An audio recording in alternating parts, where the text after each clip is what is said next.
Pak Ustadz, saya ini berpuasa masih ingin dapat surga, boleh? Boleh.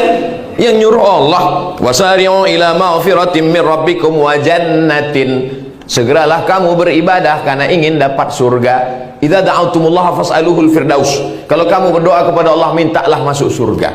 Ya tak salah.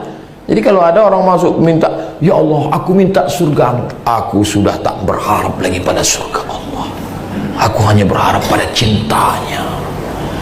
Malam sembahyang subuh pun jam 7,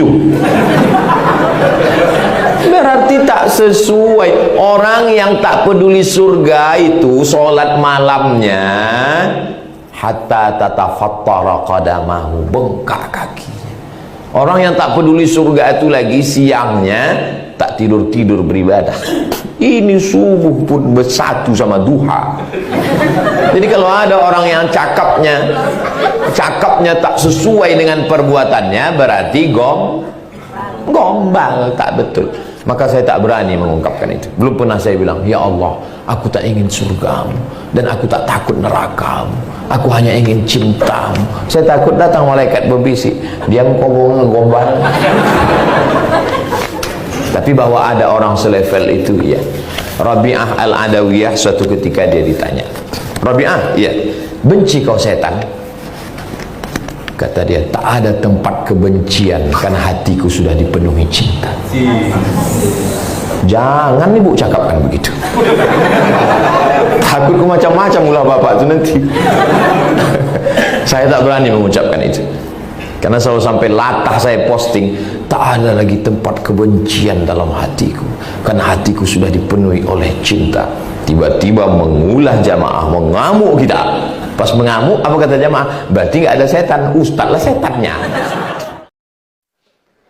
Lazimnya setelah iqamat, imam kan segera mimpin sholat berjamaah. Namun ada juga yang tak langsung, tapi imam menyampaikan pemberitahuan singkat lebih dahulu. Pemberitahuan, ada undangan warga, ada gotong royong, dan lain sebagainya. Setelah pemberitahuan itu disampaikan, barulah sholat dimulai. Dua ini masalah. Yang pertama, apa hukum dari iqamat ke sholat lama? Sholatnya sholat apa? Kalau sholat maghrib dalam mazhab Syafi'i pendek, asal hilang syafaq ahmar yang merah-merah di barat itu, habis waktu maghrib. Mazhab Syafi'i pendek. Tapi kalau mazhab Hanafi, Hambali, Maliki, waktu maghrib itu panjang sampai masuk waktu isya. Tapi saya pakai mazhab Syafi'i, maka saya langsung sholat maghrib. Kalau sholat isya, makanya di sebagian masjid habis azan tujuannya untuk ngasih tahu orang bahwa waktu isya sudah masuk. Habis itu orang pengajian, isya boleh sampai. Laula an asyqa ala ummati, kalau tak memberatkan bagi umatku la amartum bi ta'khiril isya, kusuruh mereka menunda isya. Aslinya waktu isya itu langsung tengah malam supaya langsung orang tahajud. Tapi karena Allah Maha Kasih Maha Sayang, nah jadi isya. Adapun sholat zuhur dengan sholat asar, memang ada mazhab namanya mazhab Hanafi, mereka pakai tabrid namanya. Tabrid diambil dari kata barid. Barid artinya dingin. Matahari panas terik menunggu dingin teduh. Makanya di Masjid India di pasar Kuala Lumpur ada Masjid India, itu sholat zuhurnya dilaksanakan sejam setelah azan. Allahu Akbar, Allahu Akbar. Masuk kita masjid, tak ada orang. Kapan ini? Masjid India. Masjid India ini mazhabnya mazhab Hanafi. Mereka pakai hadis tabrid, menunggu matahari teduh. Tapi jangan ini kalian pakai nanti untuk nunda-nunda sembahyang. Kok kenapa tak sembahyang? Ada itu satu mazhab. Kok kaji, kok belum sampai lagi ke situ. Kita ini mengaji bukan mencari pembenaran terhadap kesalahan kita menunda sholat. Kita yang sudah terbiasa menyegerakan sholat dalam mazhab Syafi'i, langsung. Ini tentang masalah bolehnya menunda sholat beberapa saat. Yang jadi masalah, di sela-sela itu diisi dengan urusan-urusan dunia. Sedangkan dalam hadis dikatakan, setelah berwudu menuju sholat, Nabi melarang tasbih. Habis wudu, Nabi melarang tasbih. Tasbih itu tasbih. Tasbih artinya menjalin jari jemari. Nabi melarang. Kenapa? Takut hati rusak. Karena kita sudah jaga. Kita sudah jaga hati kita. Hati kita sudah dijaga lurus, jangan lagi diurus. Hati udah lurus nih, udah lurus mau sholat, ingat Allah, ingat mati, ingat kiamat, udah fokus. Jamaah sekalian, supaya besok membawa cangkol-cangkol kita. Terbayanglah cangkol, terbayang. Cangkol ini tak apalah merusak, yang merusak ini iurannya nih. Bagi ibu-ibu bawalah nasi bungkus besok. Akhirnya terbayanglah lagi toco, terbayanglah merica, ketumbar, lauk apel. Allahu Akbar. Besok nasi yang agak murah, nasi apa yang besok ku masakkan ini. Jadi kalau bisa antara azan iqamat ke azan itu jangan lagi ada urusan-urusan dunia. Adapun di Ar-Rahman dulu saya selalu di Ar-Rahman dulu saya selalu setiap kultum dari azan ke iqamat itu kultum dulu di Ar-Rahman. Pembawa acaranya ada di sini. Berikut ini mari kita dengarkan kultum menjelang zuhur disampaikan oleh Dr. Abdul Somad. Setiap saya ceramah di Ar-Rahman itu pasti klarifikasi dulu. Saya belum doktor. Bolak-balik katakan, aku ini belum doktor, jangan sebut doktor Ustaz. Doa katanya, doa. Sekarang udah doktor tak pernah lagi. Rupanya doa-doa jamaah semua. Banyak yang mengatakan bahwa perempuan yang baik akan diberikan laki-laki baik. Ini pasti komplain, kenapa lakinya nggak baik? Saya seorang pendosa lantas mengagumi seorang perempuan yang baik akhlaknya, kuat imannya. Apakah pantas orang seperti saya berharap kepada wanita yang baik tersebut? Why not?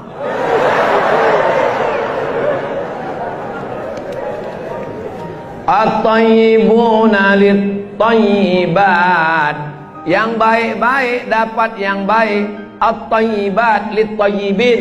Yang baik dapat yang baik. Laki-laki yang baik dapat perempuan yang baik. Perempuan yang baik dapat laki-laki yang baik. Ayat ini banyak dikomplain. Pak Ustaz, saya sholat, saya puasa, saya zakat, kenapa istri saya kuntilanak? Yang perempuan juga komplain, saya rajin pengajian, saya dengar ceramah Ustaz, kenapa suami saya genderuwo?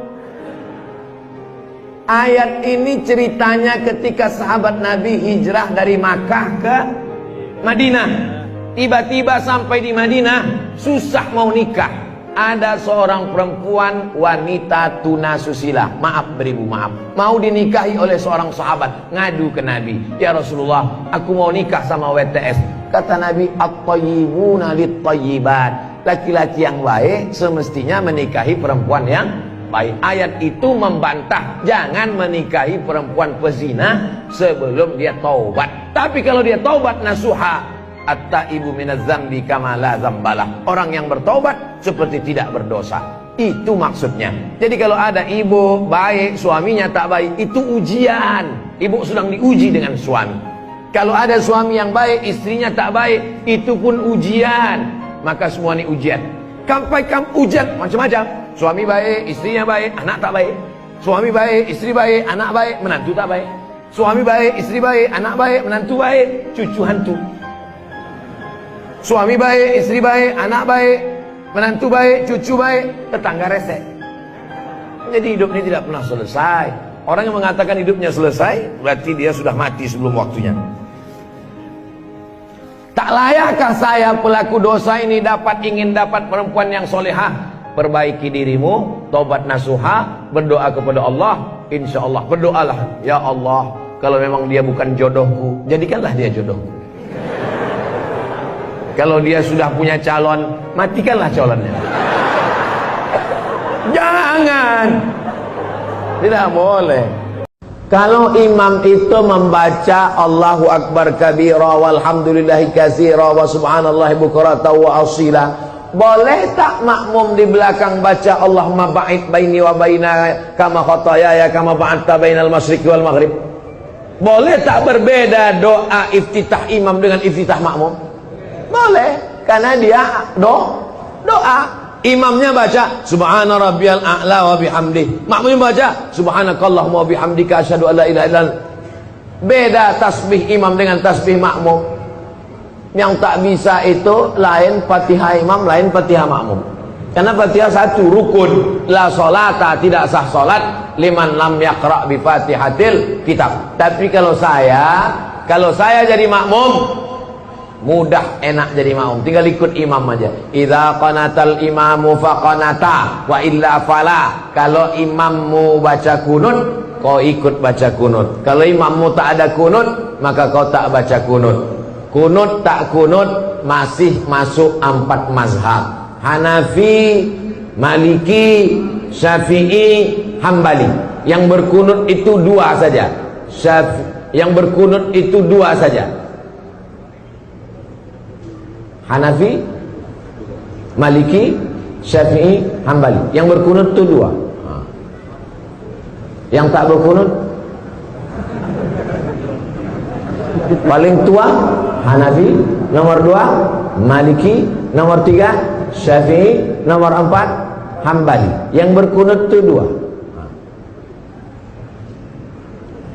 Paling tua Hanafi, nomor 2 Maliki, nomor 3 Syafi'i, nomor 4 Hambali.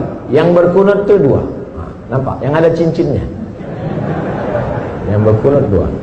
Yang tak berkunut itu 2. Hanafi dengan Hambali. Mudah ingat ya? 4 ini ahlu sunnah wal jamaah.